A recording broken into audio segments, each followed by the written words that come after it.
ఏకశ్లోకి రామాయణం.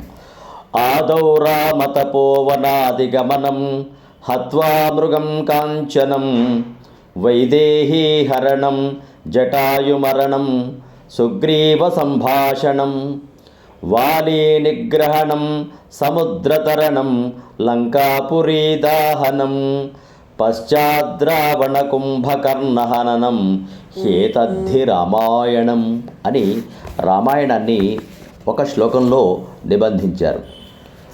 ఎవరినైనా రామాయణం చెప్పండి అంటే సంక్షిప్తంగా కట్టే, కొట్టే, తెచ్చే అంటారు.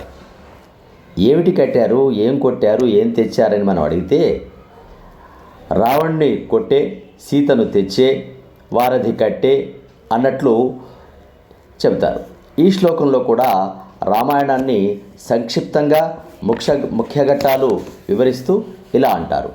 రాముడు తపోవనానికి పోవడం, బంగారు జింకను చూడడం, చంపడం, సీత అపహరించబడడం, సుగ్రీవునితో మాట్లాడడం, వారిని చంపడం, సముద్రాన్ని దాటడం, లంకను దహించి వేయడం, రావణ కుంభకర్ణాదులను చంపడం, ఇదే రామాయణమని, ఆ తర్వాత సీతారాములు పట్టాభిషేకం చేసుకోవడమని ఒక్క శ్లోకంలో రామాయణాన్ని చెప్పారు.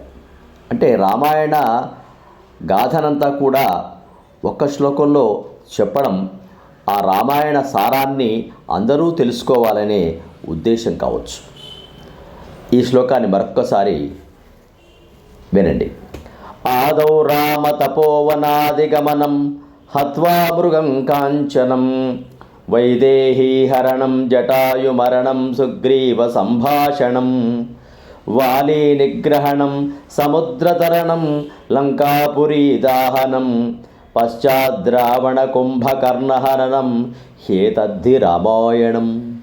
ఇలాంటి అపూర్వ శ్లోకాలు ముందుకు రావాలంటే సబ్స్క్రైబ్ ఆచార్య శ్రీ సూక్తి ఛానల్. అందరికీ షేర్ చేయండి, లైక్ చేయండి, కామెంట్ చేయండి. శుభం భూయాత్. సర్వం శ్రీరామార్పణమస్తు. జై శ్రీరామ్.